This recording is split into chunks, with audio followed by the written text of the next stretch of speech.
Respected head master, respected teachers and ఇక్కడికి వచ్చిన మీ అందరికీ గుడ్ ఆఫ్టర్నూన్.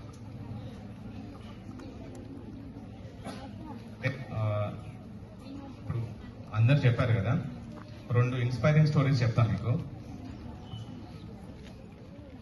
ఒక తండ్రి ఉంటాడు, అతనికి 2 పిల్లలు ఉంటారు. సో ఒకడు మంచిగా జాబ్లో అంటే మంచిగా చదువుకొని జాబ్ చేసుకుంటూ వాళ్ళ ఫ్యామిలీని లీడ్ చేసుకుంటాడు. ఇంకొక కొడుకు ఉంటాడు, తాగుబోతు, అన్ని అలవాట్లు దురలవాట్లు, తాగడము, సిగరెట్ తాగడము అన్ని చేసుకొని ఖరాబ్ అవుతాడు. సో ఇట్లా కామన్ మ్యాన్ ఒకరు అడుగుతారు, అరే నువ్వు ఎందుకు ఇట్లా తయారు అంటే వాళ్ళ తండ్రి కూడా తాగుబోతు, యాక్చువల్లీ తాగుబోతు, అన్ని అలవాట్లు ఉన్న వ్యక్తి.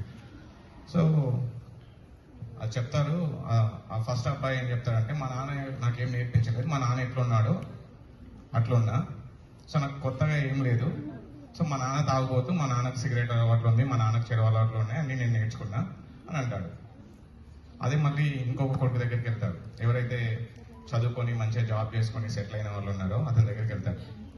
అదేంటి మీ నాన్న అట్లా ఉన్నాడు కదా, నువ్వెందుకు ఇట్లా అయినావు అంటే, నాకు తెలుసు యాక్చువల్లీ ఏంటి అలా తాగడం వల్ల అలా ఖరాబ్ అవుతామని తెలుసు కాబట్టి నేను అవన్నీ మానేసి చదువుకోవడం వల్ల నేను ఇట్లా సెటిల్ అయినా అని చెప్తాడు.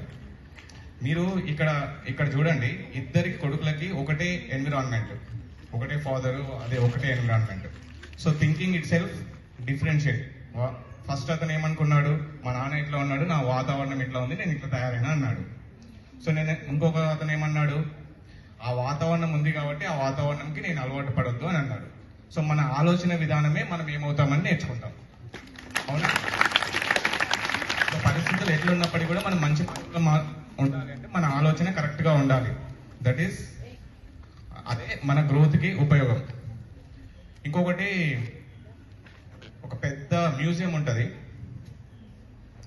ఆ మ్యూజియంలో అందరూ ఎక్కడ ఒక ఆర్టిస్ట్ శిల్పి చేసిన ఒక మ్యూజియంలో చూడడానికి వస్తుంటారు కదా. సో ఒక పెద్ద స్టోన్ తో చేసిన మ్యూజియంలో శిల్పం ఉంటది, దాన్ని చూసి వెళ్తూ ఉంటారు అందరు.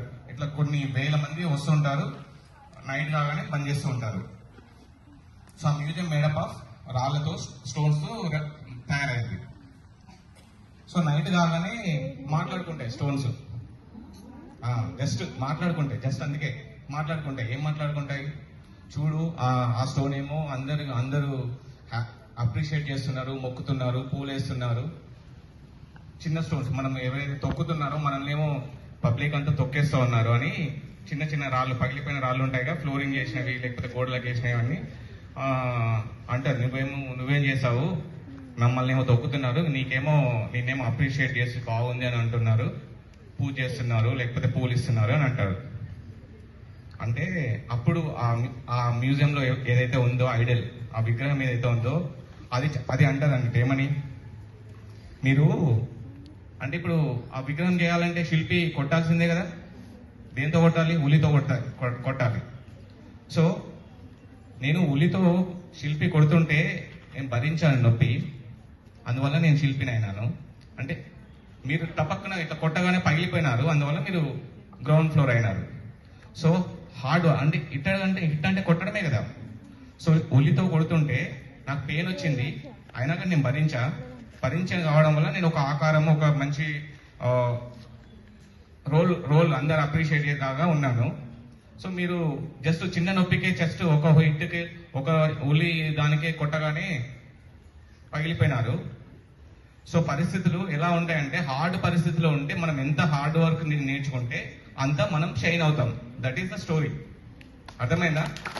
సో అట్లా మీకు పరిస్థితులు ఎలా ఉన్నప్పటికీ కూడా యూ హ్యావ్ టు